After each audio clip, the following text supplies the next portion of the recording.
yasinzidde mu lukuŋŋaana lwa bannamawulire lwe batuuzizza ng'ali wamu ne ssaabakunzi w'ekibiina Rosemary Seninde mu disitulikiti ey'Esserere. Onyanga abaddeyo. Constituency Serere Electoral District. Unakulegulwa akakiiko k'ebyokulonda mu disitulikiti y'Esserere kalangiridde yabadde yeesimbye okubwana munigina Emmanuel Omoding Okabi ng'eyabadde awangudde ekifo ky'omubaka wa Paalamenti owa Serere County. And I want to thank God. I had a good experience too, and how to learn how to be patient, and also how to learn to trust in God in everything. Byonna byagenze mu maaso nga munnakibiina ki NRM era yabadde akikwatidde ebendera Philip Owucho nga takubikako kya mu lubaale. Like, you know, they were in a meeting. I'm sure you people also, the members of press, you moved in that sub-county. You would find all agents are together. Even food, they were eating together. Everything was together. And the candidates were different. By midday yesterday, I was almost sure that something sinister had happened in Kateta. And behold, indeed, it happened. And so, after the election, I just had to keep strong, but I knew I'd lost it by midday. Philip Owucho yamalidde mu kifo ekyokubiri olunaku olwaleero ayogeddeko eri bannamawulire. I knew that the interests of the powerful people had succeeded. It is not the will of people of Serere. It is the will of the powerful people in NRM, in government, that won, not the interests of our people. And I knew this by midday, and that is why I even stayed away. I didn't have to bother, and by midday I had withdrawn. I understood that is what happened. Owucho abadde awerekeddwako ssaabakunzi w'ekibiina ki NRM Rosemary Seninde ssaako n'omubaka wa pulezidenti mu kitundu kino Nakamya Harriet. Ndabye okwawukana kw'abakulembeze abateeso sub-region abakulu.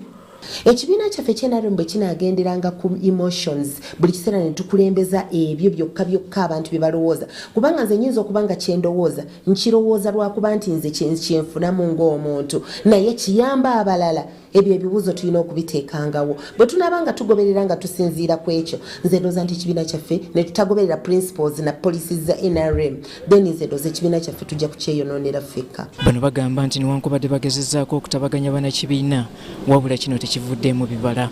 Akola ku kitebe kya NRM Secretariat, ndi mukozi wa NRM Secretariat, ndi muwagizi wa kibiina kya NRM, ndi mukulembeze mu kibiina kya NRM. Nina kugoberera principles za NRM, nina kugoberera ekyo amateeka ga NRM kye gannambika okukola bwe mba nga ndi mukulembeze omutuufu. Kati bwe mba nga nze ntuukiriza ekyo ekiraga mu constitution ya NRM nti tulina okuwagira flag bearer kubanga tumuwagira emyaka 5.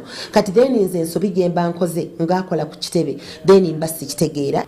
I have been here. I tried to reach out to those leaders personally, and not once, not twice. So if they had an issue that, you know, Honorable Seninde had as a candidate, I made effort to reach out to them. Some of them I visited physically, and I expressed, you know, the need for them to come and support because they are national leaders, and we didn't see them. And so for anyone now at this point to accuse anyone is, for me, is trying to create another narrative which is not necessary. NRM yadde nga sinneteefuteefu kukkiriza nti yawanguddwa wabula bagamba nti n'akalulu kano kabaddemu ebirumira ebitagambika. Kwe kubeera nti mu kulonda kuno wabaddewo obululu kumpi obululu 8 lulamba obwasaziddwamu, ate ne wabeerawo ne polling stations zaffe nga 5 ezasaziddwamu ate nga twabadde tuziwangudde. Oba oliawo twandibadde tuwangula akalulu kano naye ebya Katonda bibye ate era buli kintu kirina obudde bwakyo. I am not the person who really would want any other judge because the biggest judge is God. And usually for me, I say I don't go to court because God is the judge. Yakuyegera munnakibiina ki NRM mu kitundu kino omukulembeze w'eggwanga ku Lwokubiri olwa Ssabbiiti eno yategeeza nga bwali omweteefuteefu okuyingira mu nsonga eziri mu kibiina kino naddala okunenengana. Kino wabula tekimanyikiddwa ddi lwe kinaabeerawo oba ddala kinaaleetawo okutabagana mu kibiina. Mzee Robert Nyango Uwane Serere. Webale nnyo Robert Onyango. bw'etweyongerayo ye minisita w'ekikula ky'abantu Betty Amongi Akena alambudde ekisaawe kya Carroll High School mu disitulikiti y'e Kiruhura emikolo gy'olunaku lw'abakyala gye gigenda okuba nga gijaguzibwa. Yeebaziza President Museveni olw'okujja abakyala mu kiyungu nga kati abasinga bakulembeze. Mukaefube okutegeka omukolo gw'abakyala mu ggwanga, minisita w'ekikula ky'abantu awubyeko obululu ekigere mu disitulikiti y'e Kiruhura mu kisaawe eky'essomero lya Carroll High School ng'abadde awerekeddwako Giovanisi Rwenduru, omubaka omukyalo w'e Kiruhura n'abakulembeze abalala. We have assessed the venue. The district has committed to doing the work of leveling and making sure that everything is set for the day. It's an important day because we come to the district of the heads of state. Minisita Buyeja naza kwongereraho amagezi agaita kutubeye twateireho ntereba ngu ekishaye eki n'omukoro gw'okuza kubaho byona byaba birungi kandi ekiro kyiti ky'abakazi kyagenda omu maisho nekyo kikuru. Mbwene kinkushaba abantu mwena ninshaba ngu mube muri aha mwanya. Oluvannyuma minisita ne ttiimu ye bayingidde mu byalo eby'ekiruhura okulambula abakyala abaweebwa ssente ez'okwekulaakulanya okuva mu gavumenti.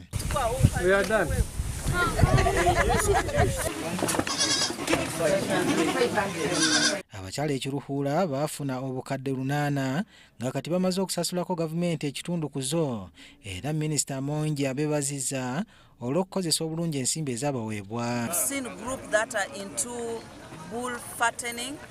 We've seen groups that are into savings, the circles, 2 of them, and I can say that the intention of Uganda Women's Empowerment Entrepreneurship Program through economic empowerment of the rural women is working, because the groups that we have met have confirmed that over the years they have been able to, number one, pay back the money that they had borrowed.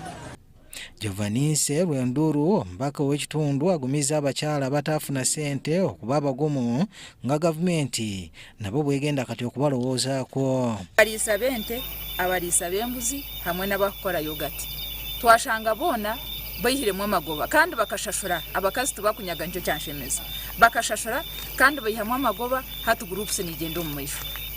Mbwenu nanimbasiima okutunga esente za gavumenti. Corruption eri omunsi mpango bakikozesa gye. Ssentebe w'akakiiko k'abakyala ku nsonga ez'okwekulaakulanya Enid Mwesigye agamba nti abakyala bakyusizza amaka gaabwe n'obulamu bwabwe olwa ssente zino zaabaweebwa. Women are really motivated. They really appreciate NRM government. They are following all the trainings, all the messages, all the blessings from our dear president. Abakyala okuva mu gulupu 4 minisita zaalambudde beebaziza gavumenti olw'okubalowoozaako ne bajja mu bwavu. Nelson akatuhulira yakukuŋŋaanyiriza bino byonna. UBC Leero tukyagendera ddala mu maaso gw'omwalo ogw'Ekatosi guwuumye ng'abakulembeze b'abawagizi ba General Muhoozi Kainerugaba bwe babadde bakyaddeko ku mwalo okutongoza obukiiko bw'ekisinde. GMK Movement wabaddewo n'empaka z'amaato ezeetabyemu abavubuka ab'enjawulo. Oluseregende lw'abagoba ba bodaboda babadde beenaanise emijoozi gya General Muhoozi Kainerugaba lukwatiridde ku luguudo lwa Katosi Nyenga. Abawagizi be bwe babadde boolekera omwalo gw'e Katosi okutongoza ekibiina kya MK Army Movement. Wakati mu kutongoza ekibiina kino wabalusewo enkalo mu masekkati g'abavubuka bwe balwanidde emijoozi gya General Muhoozi Kainerugaba era poliisi yebataasizza okwegajambula.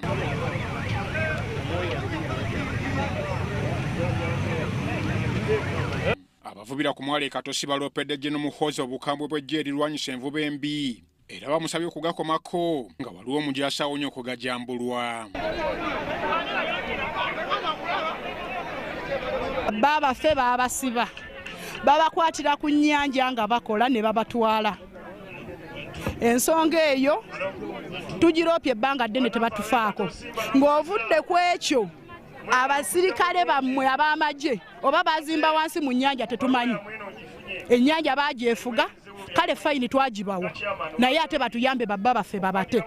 Mwami Museveni nga Museveni talina buzibu naye abantu abo balonda emitwe minafu ate baavu nnyo ate bayonta ate bayala services za sindikeeyo tebazituusa mu ground abo ne babeera nga tuli mu mbeera embi. Ekisinga okunnuma ku magye balema okujja okukola ebagasa ne baleka sitiiru mu mazzi alemeddemu.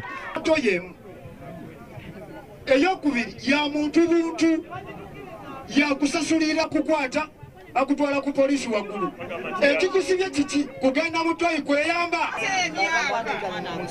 ekisukka mu 15 nga tuli wano ku mwalo tuzadde abaana nga tuli wano ku mwalo era ng'ennyanja eyo yetuliisa yetujjanjaba era yesomesa abaana. Amyuka ssentebe wa MK Ame Movement Barambaruga Hare asuubiza okutuusa okwemulugunya kw'abawagizi ba MK eri General Muhoozi Kainerugaba era bunnambiro bakubaddamu. Twogerako gye bali ne batubulira ebizibu byabwe era nze nga vice chairman wa MK Movement nja kutuusa obubaka n'ebbaluwa z'abana abantu ebizibu bye boogerako bikulu ate kirungi tubawulirize. So nja kusaba abakulembeze baffe manyi muzeeyi awuliriza ebbaluwa wanaagiraba okuva wa Fande MK ajja kuwuliriza ebizibu by'abantu ab'e Katosi. So kibi nnyo ebibaddewo byonna ebitatambudde bulungi. Ssentebe w'ekibiina ki MK Ame Michael Mawanda akunze abakolera ku mwalo okweyunira enteekateeka za gavumenti ez'okwekulaakulanya basobole okwejja mu bwavu. Basinze nnyo okuteeka essira ku kibooko ebakubibwa abasirikale ku mazzi tugenda kukinoonyereza. Omwami gwe balumiriza tumulabye era tufunye na details ze ayina bakama be naye abamulabirira. Tugenda kudda mu b'ensonga ne bakama be tulabe kiki ebintu bye bamwogeddeko bituufu oba si bituufu. Okukyala kw'abakulira MK Ame Movement kufundikidde n'amaato ga mpaka. Nze Ivan Juko okuva e Katosi. Webale nnyo Ivan Juko bwetayongerayo ye minisita omubeezi ow'ekikula ky'abantu Peace Mutuuzo awabudde abavubuka okwewala okukozesa ebiragalalagala basobole okuba n'obulamu obweyagaza n'okwettanira enteekateeka za pulezidenti ezigenderera okubabangula mu mirimu egy'emikono. Ono okwogera bino wabadde ku ttendekero lya Subway erisangibwa ku roundabout ya Crested Towers nga lyerimu kuwaguwa gaateekebwawo omukulembeze w'eggwanga Yoweri Kaguta Museveni wansi w'enteekateeka ya Presidential Initiative on Skilling Girl and Boy Child. Abakungu okuva mu maka g'obwa pulezidenti nga bakulembeddwa mu Dr. Ruth Katana akulira enteekateeka ya Presidential Initiative on Skilling Boy and Girl Child bafundikidde enteekateeka y'okulambula ebifo ebitendeka abaana bano ebiwerera ddala 8. Bw'abadde ku ttendekero lya Subway wano mu Kampala minisita w'ekikula ky'abantu Peace Mutuuzo yeebaziza Pulezidenti Museveni olw'okufaayo okuleeta ebintu ebikulaakulanya eggwanga naddala abavubuka. Ate tekiri awo nti bateekwa kugenda bye baagala era nabyo tusobola obikolera wano ne babitwala gye baagala okubitwala. N'olwekyo guno omukisa Pulezidenti Museveni bananga abeewo. Mutuuzo akuutidde abavubuka okuwala okukozesa ebiragalalagala omuli enjegesa okutwala mu mizi gy'okulya ebisiyaga basobole okubeera n'obulamu obweyagaza. Abavubuka abato mubiwulidde tewabaawo akulimba obwo obusentesente bw'abazunga nabwo wano tebutuyamba tebutugyako obuntu bwaffe. You are more precious when you are who you are and designed for what you are supposed to be. Bakufuula batya omukyala ng'oli musajja. Yakwanaganya enteekateeka eno Dr. Muyembe Katana mu kwogera kwasaba abavubuka okulaba nga batunda ebyamaguzi byabwe ku mitimbagano nga bakozesa amasimu gaabwe basobole okwenogera ensimbi. They have a product, you have seen them here. They have a product which you find people do not have, who have degrees and PhDs. Now, with these students, the president who started this is going to completely change the whole education policy. Katana akuutidde abakulembeze ko n'abazadde okufangayo okubulirira abaana baabwe okwewala okukozesa ebiragalalagala ebibaleetera okwenyigira mu mize emibi. He's saying we want money. They are saying nakati twatandise okukola ki okukola akasente kaffe mwebalire era mwekubire mu ngalo. baba mu kubayizi ssaako abakulira ebifo ebitendekebwamu beebaziza omukulembeze w'eggwanga olw'amaanyi gatadde mu bavubuka okubatendeka emirimu gy'emikono. Nnyo tumwebaliza ddala ne twebaza nammwe baatuma ne mutuusa obubaka bwe. Walayo omutima gwange gwakyuka ne mba nanusu lukumi lwe lwange kubanga naawe nkimanyi nina obwongo bwange mu mutwe nsobola okwekolera nsobola okweyiya bakimba nnyakula akasawo tukwebaza webale yanziza tweyanzege tetulina bwe tuyinza kukwebaza kimala okujjako. Joseph Muyingo wano mu Kampala.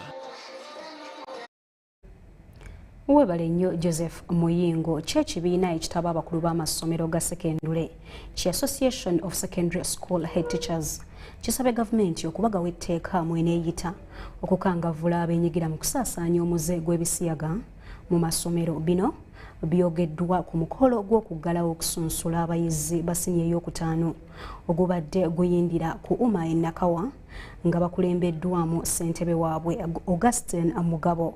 Omukolo guno gwetabyeko ne minisita omubeezi atwala ebyemizannyo Peter Ogwanga n'asuubiza ng'omubaka okuyambako okuleeta etteeka ery'okuyamba abayizi mu masomero.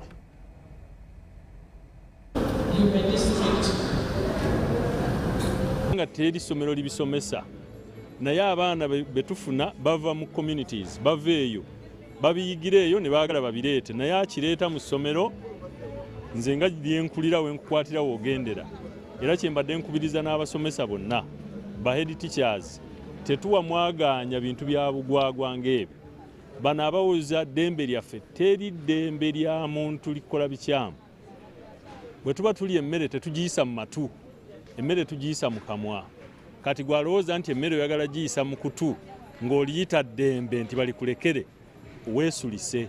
Tutaddewo embeera nga minisita okulaba nga tunoonyereza tulabe kino kituufu bwe kiba nga kituufu tukikwataganya tutya naye mu mbeera eyo tulina okukolaganira wamu minisitule ne ba field commanders baffe ba head teachers abali ku ground tulabe nga omuze ogwo tugulwanyisa era nga guggwawo era minisita yeeyamye n'agamba ye mu palamenti ajja kukola ekisoboka okulaba nga wabeerawo at least etteeka erirwanyisa ebisiyaga mu masomero kusaidia sports n'agamba sports tumenye okumutwala nga by the way nalyo ssomo gye tuteekwa okuwa abaana baffe n'aba n'example okubamu abantu ab'amaanyi mu nsi muno nga bayimiriddewo ku sports so aba teachers abakubidde si kubakubira mulanga naye abalagidde nti bagezeko okulaba nti sports bamusoosowaza abaana babe nga bafunamu life skills naye nga ate bafunamu ne kaliya.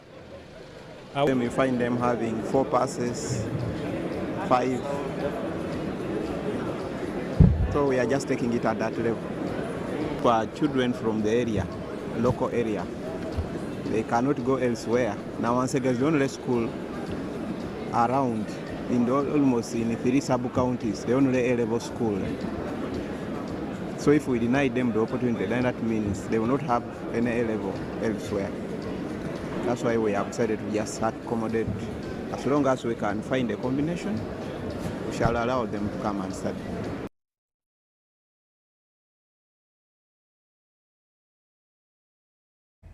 UBC Leero wano ku Nile Avenue mu Kampala wetusinzira okuba nga tutuusaako amawulire agabadde gy'otobadde.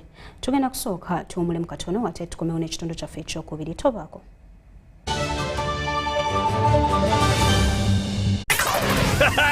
It's super fast internet. Oh, it's a super camera.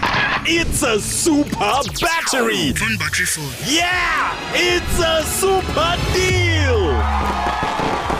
Get the Kabode Super from MTN now at a reduced initial deposit of only 49,000 shillings and pay the balance in Pola for as low as 833 shillings per day. Grab this Super Kabode deal this Christmas and get 2 GB of free MTN data every month for 8 months. Get the Kabode Super now from any MTN shop countrywide. Everywhere you go, MTN. Regulated by UCC. This isn't just a girl. She is the future. This is a teacher, a doctor, a community leader, our future president. This is our family's pride. This is my friend.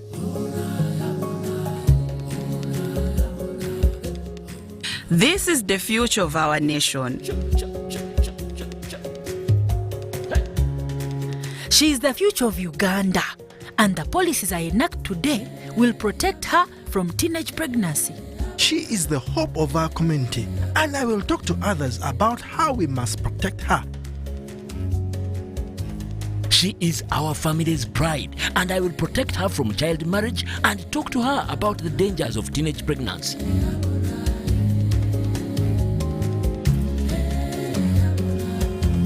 We each have a role to play in empowering our teenage girls to protect them from child marriage and pregnancy, because when we empower them, we empower our nation. Protect the girl, save the nation. Their support meant so much to me. I stayed focused and was protected from child marriage and teenage pregnancy. I will support other girls against child marriage and teenage pregnancy. Take action. Report any case of defilement or child marriage to the police or call Sawuti 116.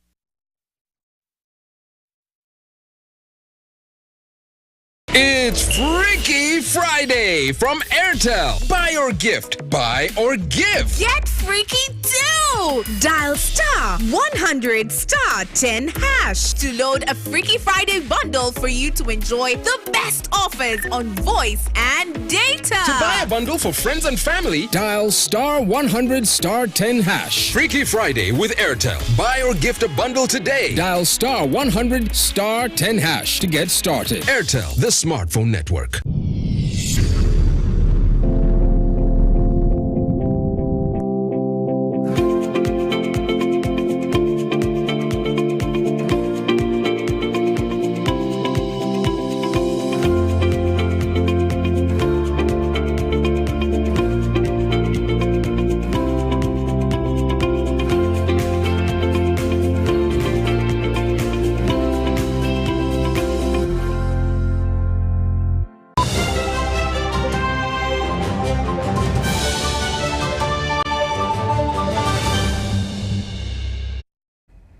Kukulisaayo mu kuwumulamu okwo ate ne nkujjukiza nti okyayinza okugenda ku kibanja kyaffe ekya YouTube n'oteekamu UBC TV ate n'osobola okuba ng'otuuta buliro gw'ataasobodde kutandika naffe mawulire gaffe aga UBC leero. Tugenda kweyongerayo tuti ky'ekitongole ky'ekibiina ky'amawanga amagatte ekivunaanyizibwa ku bungi bw'abantu ne kinnaakyo ekivunaanyizibwa ku bunoonyi bw'obubudamu ki United Nations High Commission for Refugees bafulumizza enteekateeka mwe banaayita okutendeka abawala n'abakyala mu nkambi z'ababundabunda okutandika okukola paadi ezeeyambisibwa omulundi ogusukka mu gumu. Obweyamu buno bukoleddwa ku mukolo ekitongole kya United Nations Population Fund kwe kiweereddeyo bokisi za paadi emitwalo 39 eri kinnaakyo ekya United Nations High Commissioner for Refugees. So they'll have to turn and say yes. So please join the photo moment. Pads zino tuzeetaaga kubanga abawana abawala n'abakyala babanga tebazifunye kibaleetera okutandika okweraliikirira mu bulamu bwabwe, okubeera nti zibajjako obuntu, okubeera nti bawulira nti bali safe mu masomero gye babeera, n'okubeera nga beetaba mu bintu ebirala ebitwala obulamu mu maaso ng'ogenda mu masinzizo, ogenda okukola emirimu gyabwe gye bajjamu akasente. Kati pads zino zijja kutuyambako okuziba omuwaatwa oguliwo essaawa eno nga ensimbi eziyambako okubeera nga tutuukiriza obuvunaanyizibwa buno zigenda zikendeera. Era tugambye nti nga tugenda mu maaso n'okuyamba abaana abawala n'abakyala, tubayigiriza okulaba nti nabo beekolera pads ezaabwe nga basobola okukola ki okuzikozesa bo nga bo. Naye era okukola omulimu ogwo gwonna tuba twetaaga essente. Essente ezo zituyamba okugula ebikozesebwa abaana abawala okuba nga basobola okukola ebintu ebyo, ate n'okubitunda mu katale okufunamu akasente. Eddembe lyabwe ery'obuntu okubeera nga basoma, okubeera nga bagenda okunoonya akasente, bwe baba tebalina pads zino neero libanga eririnyiriddwa. Kati pads zino zibayamba okubeera nti bagenda mu maaso n'obulamu bwabwe obwa bulijjo mu ngeri ey'ekitiibwa. Mu maaso pads zino zikozesebwa okumala ebbanga omukyala asobola ogikozesa okumala omwaka omulamba bw'abanga agikutte bulungi n'okweyongerayo. Kati zibayamba okubeera nti buli kaseera tebalina bwetaavu obwo okubeera nga bagula kubanga oluusi n'akasente kabeera katono. Kyova olaba nga tulina enkolagana wamu ne UNHCR ne tusobola okufuna akasente okubagulirayo ku pads zino ezinabayamba okutwala obulamu mu maaso mu ngeri y'ekitiibwa. N'awamu pads zino nga bwe muziraba zitututteko $20 egya $, okuzigula. Omuwala oba ate yo kooti enkulu mu disitulikiti y'e Luweero etandise okuwulira omusango gw'ettaka wakati w'abatuuze ku kyalo Manyama ekisangibwa mu ggombolola y'Eziroobwe n'omugagga Lutaŋŋambwa ogumaze emyaka 10 mu kooti enkulu e Kampala. Essaawa 3 nga kooti enkulu e Luweero ekubyeko abantu nga balindirira ensala y'omulamuzi. Omulamuzi Wolayo Henrietta nga yabadde mu mitambo gy'omusango guno asoose kuwuliriza njuyi zombi.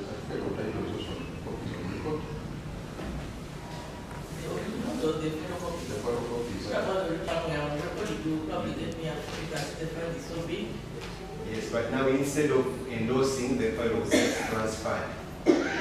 So basically that's the position we are. Bannamateeka ab'oludda oluwaabi nga bakulembeddwamu Stuart Kamya balaze obujulizi obupya obwongera okukakasa nnyini ttaka omutuufu era wano omulamuzi wasinzidde n'alangira okuwa ensala ye oluvannyuma lw'emyezi 2 gyokka.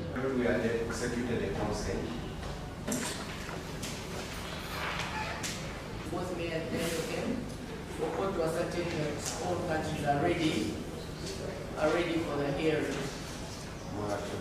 Maybe with permission of this honorable court, we can as well file the same. Do so within this time. That's what I meant by being prepared for hearing. Munnamateeka Stuart Kamya era ategeezezza ng'abamu ku bawaabirwa bwe batandise okuzzaayo ebimu ku byapa ebyakolebwa mu bukyamu. But now instead of endorsing, the file was transferred. So basically that's the position we are waiting. You have a copy of the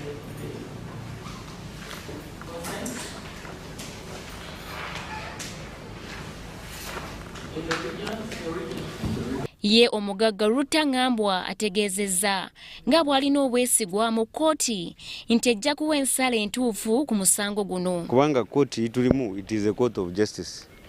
Cancelling a title, it is a process. Court bw'enaasanga nga title nkyamu egenda kugikansolinga. But omukutegeera kwange nagenda kugula ettaka nasanga nga eyanguza nga alina ettaka registered ku ttaka. Omusango guno gusuubirwa okuddamu okuwulirizibwa nga nnyo Ogwokutaano 2023. Irene Faith Nantongo ne Mary Namukose.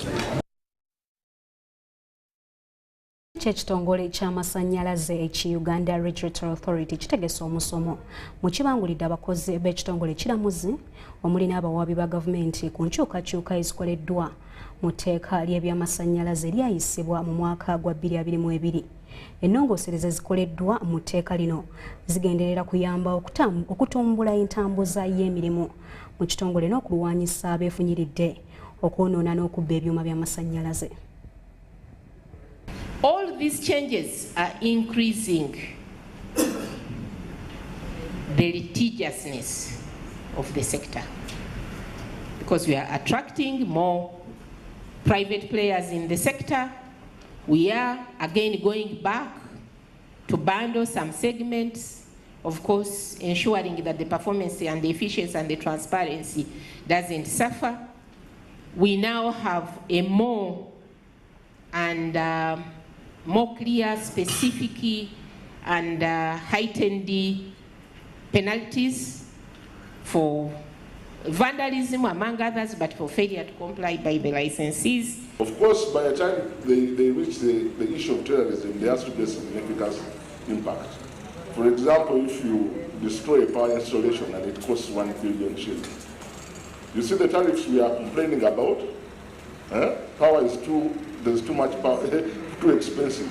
It is a zero-sum game. If they destroy the pylons and the power is cut off, and the government needs to use 1 billion shillings to restore those transformers of the pylons, What does that mean for the consumer?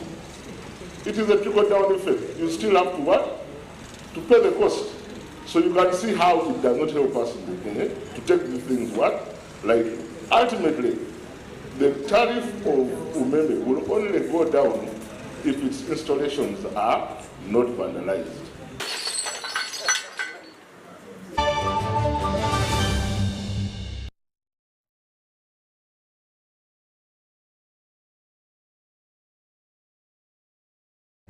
Omuganda agamba nti naazina obulungi amala n'ava mu ddiiro.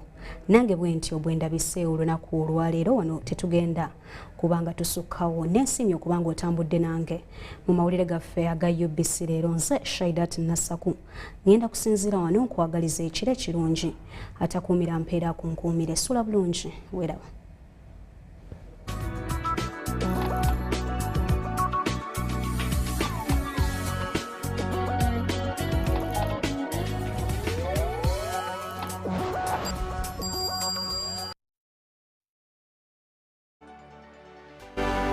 UBC, inspiring Uganda.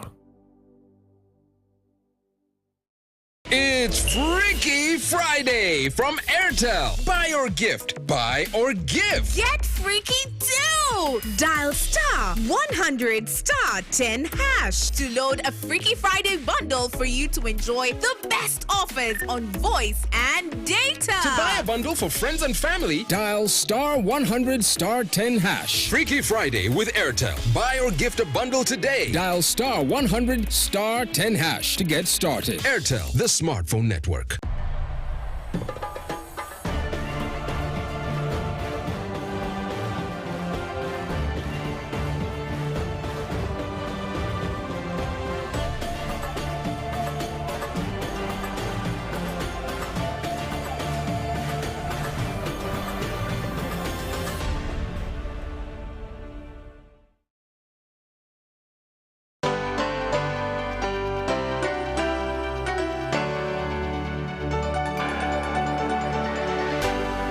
UBC, inspiring Uganda.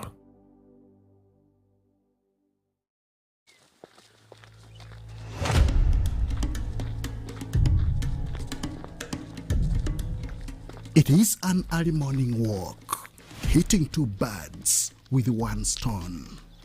Ordinary day in my life, when I wake up, I do some small exercises. It is a pace for fitness. Just to keep my body fit. A trek for business. And a quest for prosperity. After those exercises and breakfast that follows, I prepare for work.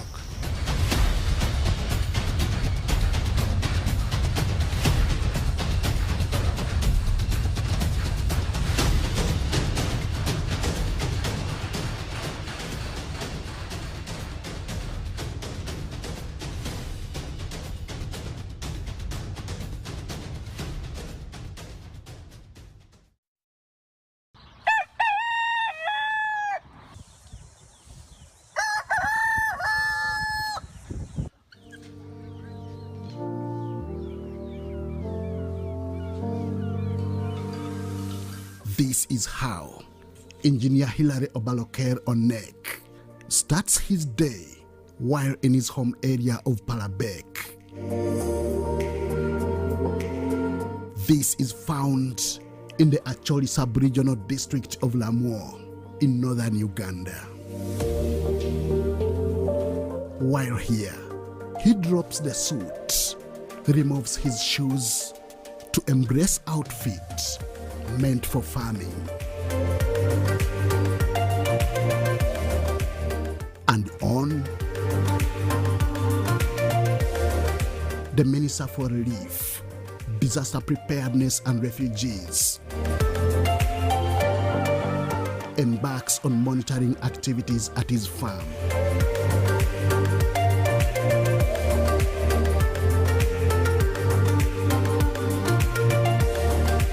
His first stop is at the confinement for his flock, made up of hundreds of goats and sheep.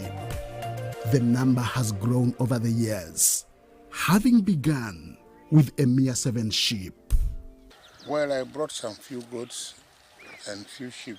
I brought here 7 goats, 7 sheep, and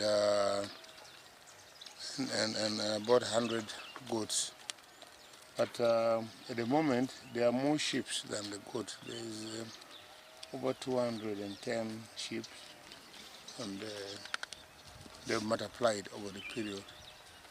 And the goats are reduced because, goats, people like to use them for different purposes.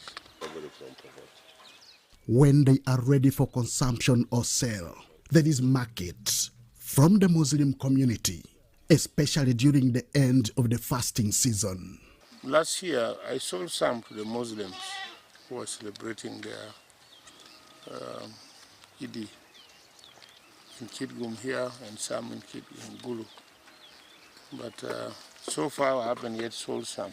Maybe I will make arrangement and take some, maybe 100, and go and sell, just to generate income for management of this area. These are just a few of the animal species that are reared here. Next to the goats and sheep shelter is the kraal for cattle.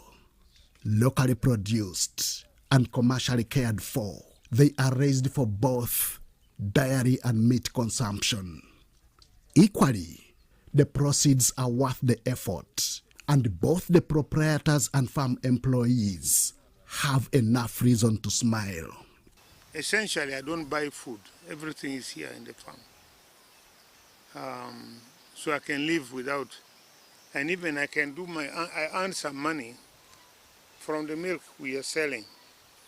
The milk fluctuates. When it's a dry season, we get less milk.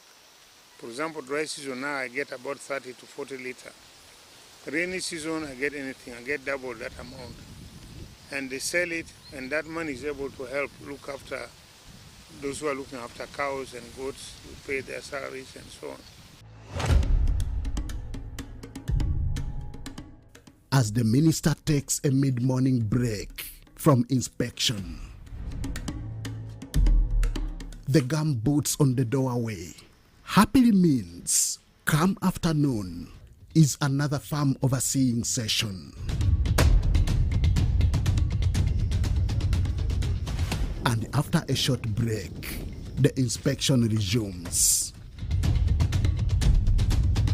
The availability of land, measuring about 1,000 acres, makes it possible for all these ventures to succeed. The proceeds are used for further investments in the farm, including food crop production. This is how crops like cassava, simsim, soya bean, millet, among others, are produced here. I planted simsim this year, harvested about 50 to 60 bags of simsim, which I know when the time comes, I'll probably earn about 30 million from that. And soya, I harvested about 50 bags. That is 50 bags of soya is 5 tons. So there I will also earn some money. We planted millet and some of these beans and so on, they are there in the store. We have food around. So when I come home, I have milk from my cows, I have food here, I've got chicken around. I mean, it's just a home, in human life to me is that an activity that must be sustainable.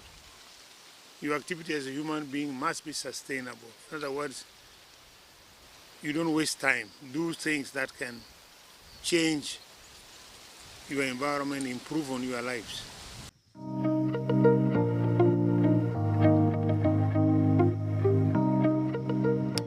Half of the land is set aside for animal rearing, while the other half is meant for food crops, trees and beekeeping, among other ventures. 51 beehives, so far 30, over 30.